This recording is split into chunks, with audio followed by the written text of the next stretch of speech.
Акыркы жаңылыктардын алдында кыскача тааныштырабыз. Бишкек ысык ата жолунда сел жүрүп, унаа кыймылы татаалдашты.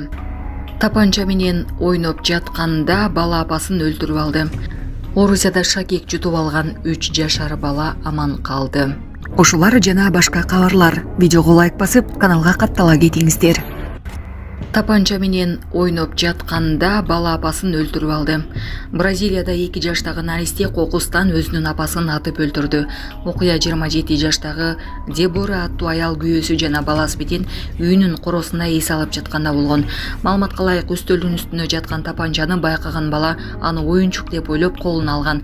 Курал менен ойноп жатып, ал апасына карата ок чыгарып жиберген. Ок тийген аял окуя болгон жерде жан берген. Бул каргашалуу окуядан кийин баланын атасы шала кылуу үчүн милиция тарабынан камакка алынган. Ал эми бала жакын туугандарына өткөрүлүп берилген.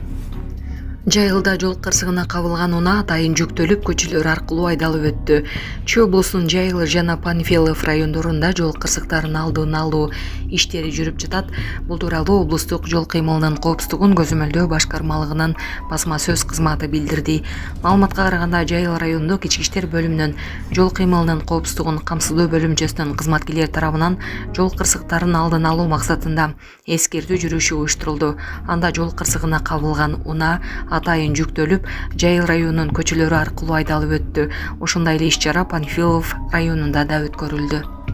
АКШда 10 миллиондон ашык жашоочуга катуу ысык тууралуу эскертүү берилди.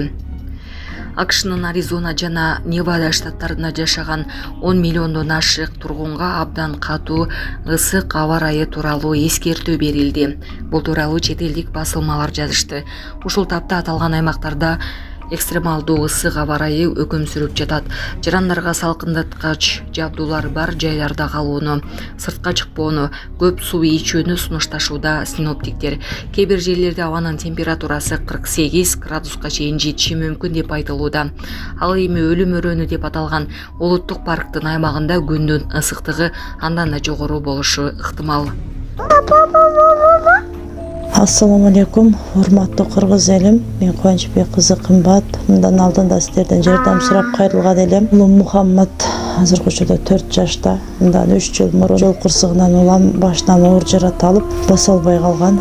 Бизге дагы $5000 ашык каражаты жетпей турууда. Сумма врачтар тарабынан өзгөрүлгөн үчүн сиздерден жардам сурап кайрылдык элек. Мындан операциясына жардам кылып кетиңиздер. Сиздерден суранчалган ыраазычылык үчүн. Баланын бир жери ооруса, эненин жүрөгү ооруйт дейт. Şu balam dagы көптүн катарында басып кетишин каалаймын. Мындан алдында ошончо жардам берип келиңиздер. Берген жардамыңыздарга Аллах таалам ыраазы болсун. Азыркы учурда бизге 5 сом, 10 сом болсо да аябай чоң жардам болууда. Баламдын басуусуна себепкер болуп койгуңуздар. Жардамга колун сунам деген мусулман бир туугандар реквизит номерлер Мбанк Кымбат К деп чыгат. 3197 аягы. Ошол эле номерде ой денги бар, баланс кылып салам дегендерге. Россия өлкөсүнөн котором дегендерге Сбербанк бар, Самаган деп чыгат. 0600. Өзүмдүн энем азыркы учурда Россия өлкөсүндө мигрант болуп иштеп жүрүүдө. Жардамыңыздардан Аллах таала ыраазы болсун. Буга чейинки жардамдарыңызды дагы алып жатабыз. Бишкекте туура эмес токтотулган унаа жол тыгынын пайда кылды. Бүгүн 20-июнда Жаш Гвардия бульвары менен Бөкөнбаев көчөсүнүн кесилишинде Хундай Саната үлгүсүндө унаа бурулуш жолго тоскоолдук кылып токтоп койгондугуна байланыштуу жол тыгыны пайда болду. Окуянын видеосу социалдык тармактарда тараган соң жарандар айдоочунун жоопкерчиликсиз аракетине нааразычылыгын билдиришүүдө. Орусияда шакек жутуп алган 3 жашар бала аман калды. Орусиянын Нижневартовск шаарынын дарыгерлери шакек жутуп алган 3 жаштагы баланы сактап калышты. Бул тууралуу чет элдик басылмалар жазып чыгышты. 3 жашар бала ойноп отурган учурда өңү кубарып кеткен. Аны ата-энеси байкап калып ооруканага кайрылышат. Дарыгерлер баланын ашказанынан шакек алып чыгышты.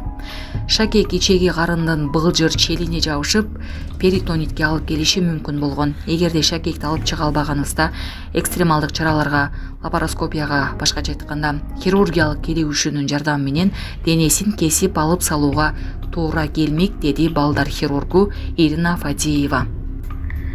Золотой Пески пансионатына айып салынды.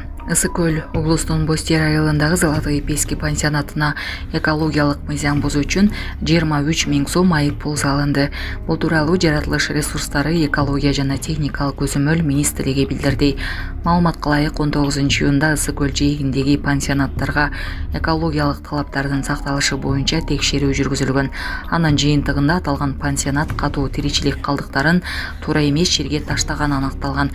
Министрлик бардык туристтик объектилерге жаратылыштык коргоо мыйзамдарын так сактоону эскертип, өзгөчө туристтик сезон учурунда Ысык-Көлдүн экологиялык коопсуздугуна өзгөчө көңүл бурууга чакырды. Булак Назар Ньюс кежи. Бишкек Ысык Ата жолунда сел жүрүп, унаа кыймылы татаалдашты. Өөлөрдүн айтымында Бишкек Ысык Ата автожолунда сел жүрүп, унаа кыймылы бир топ кыйынчылыкка дуушар болууда. Чүй облустук ички иштер башкармалыгынын маалыматына ылайык, сел жүргөн аймакта туристтик милициянын кызматкерлери иштеп жатышат. Алар айдоочуларга жолдун кооптуу бөлүгүнөн өтүүгө көмөктөшүүдө. Учурда тиешелүү кызматтар кырсыктын кесепеттерин жоюу, жол кыймылынын коопсуздугун камсыз кылуу иштерин улантууда. Алайда селдин кесепеттерин жоюу иштери жүрүп жатат. Ош облусунун Алай районунда селдин кесепеттерин жоюу иштери жүрүп жатат. Бул тууралуу Өскө чок кырдаалдары министрлигинин басма сөз кызматы билдирди. Маалыматка караганда 2025 жылдын 17-июнунда Алай районунун Үчтөбү айыл аймагында саат 17:40 чамасында катуу жааган жамгырдын кесепетинен сел жүрүп, унаалардын өтүүсүнө кыйынчылык чыралган. Ош Сары Таш Иркиштан Мунаа жолунун 130-135 чакырым аралыгы селден улам ылай басып калган. Окуя болгон жерге Алай райондук номер 68 өрт куткаруу бөлүмүнүн 4 куткаруучусу авариялык куткаруу унасы менен саат 18:00 жөнөтүлгөн. Ыкчам топ саат 18:50 жерине жетти. Алай райондук номер 959 жол техникалык кызматтан бир грейдер жана бир жеке менчик экскаватор тартылып, унаа жолун сел калдыктарынан тазалоо иштери саат 20:10 башталды. Саат 20:35 жол бир тараптуу ачылып, кыймыл жанданды. Саат 21:49 номер 68 Өзгө чок кырдаалдар башкармалыгынын ыкчам тобу эч кандай терс окуяларсыз өз бөлүмүнө кайтып келишти, деди Осмонов. Бишкекте чагылган бир үйдө кыйратты. Кече 19-июнда Бишкекте күндүз абанын температурасы 38 градуска чейин көтөрүлүп, кечке жуук жамгыр жаа баштады.